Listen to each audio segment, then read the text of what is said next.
Hi, I'm Scott Flowers with Cloud Ninjas. Today we're going to continue our series on the Dell PowerEdge R470 server. In this video, we're going to go over memory. Let's get going.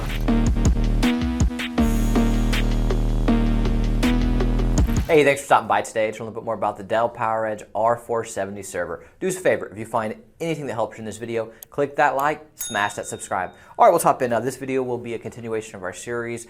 We started off with CPUs, and this video will be dedicated to memory. So what we're going to do in this video as a whole. First off, we're going to go over just some general information about the RAM as a whole. We're going to talk about the speeds and the sizes that are supported. We're going to go over the type of RAM that works in this box, the max configuration you can put in, and then at the very end, we're going to show you how to install the modules, including what DIMM slots to put them in if you're not maxing them out. So if you're looking for the install portion, go ahead and fast forward. For everybody else, let's just hop into the good stuff. All right, so let's start with some general information. There are 16 DIMM slots inside the R470 server. It takes DDR5 memory, and it's going to be 2 DIMMs per memory channel, and this is going to be important for speed, which brings us to, hey, what speeds are accepted with the R470 server. So you can get as low as a 4800 speed module, a 5600 speed module, or all the way up to a 6400 speed module. But there's a key here, and really that's why the DIMMs per channel matter.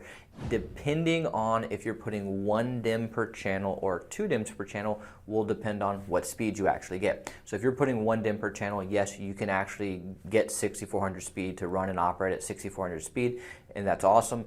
If you're putting 2 DIMMs per channel, which a lot of people are because they're using all 16 slots to potentially max this out or throw in 1664 gigs or whatever the case may be, and this might not be for everyone, but if you are doing that, then it's going to clock down to 5200 speed, which isn't even actual DIMM size or actual DIMM speed, but that's what it's going to clock down to, is 5200. So just know that going into it, that if you're going to be putting 2 DIMMs per channel anyways, don't worry about spending the extra money on 6400 speed, which does cost quite a bit more than 5600 speed, at least right now at the time that we're making this video, because there's some massive memory shortages going on right now, and 6400 speed is being heavily used for AI, and so there's just a massive shortage of them in the market. 5600 are still hard to get too, but they are feasible. You can get them, and they're going to be a better price point. So again, this is just to try to help people save some money and then plan on how to build their system and what DIMMs to spec in, and so hopefully that helps somebody out there. So what DIMM sizes can you install into the R470 server? Well, you can get a 16 gig, a 32 gig, a 48 gig, a 64 gig, a 96 gig, a 128 gig, or all the way up to 256 gigabytes per DIMM slot, which means the max you can put in is going to be 16 by 256 gigabytes for 4 terabytes of RAM. And the type of RAM that you can use is ECC Registered, also known as an RDIMM.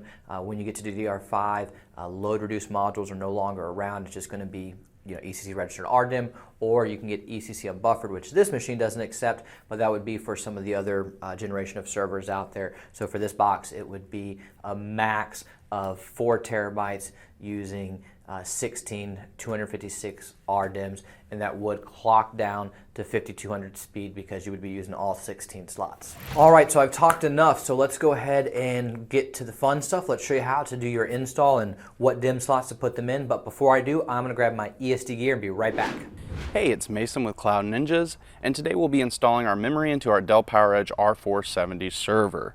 So all you'll need is your memory modules. So let's go ahead and set these to the side, pop our latch, and lift our top just like any other server you've been in before. First thing you'll notice is this air baffle here, and to remove it, all you need to do is just lift it up and then set it to the side. Now, as you can see, this CPU controls these DIMM slots, the white DIMM slots being the start of the memory channel and the black DIMM slots being the end of the memory channel. So now we'll go ahead and label our DIMM slots in the order in which they should be installed in. If you look back at your server lid, you might just find a general memory population guide, and that has all the slots labeled, but just in case you don't have that and you need to know how the slots are labeled, we'll go ahead and label them for you. So starting with the first DIMM slot labeled A1, A2, A3, A4, A5, A6, A7, and then A8.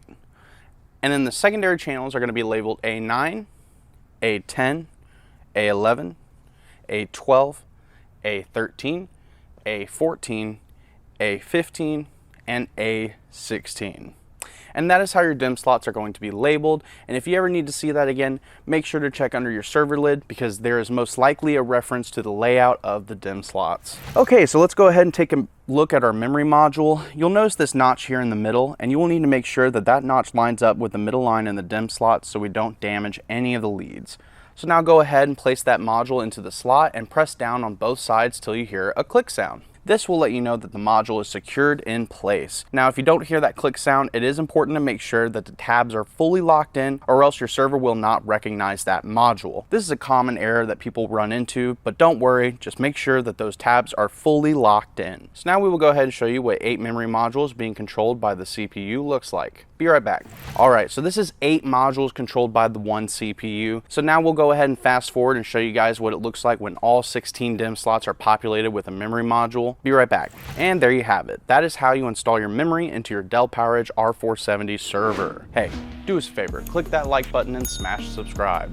If you're looking for any custom built Dell, HPE, Supermicro, Gigabyte, Asus, Cisco, IBM, maybe you're looking for an AMD Ryzen server, we do it all. We have both new and refurbished.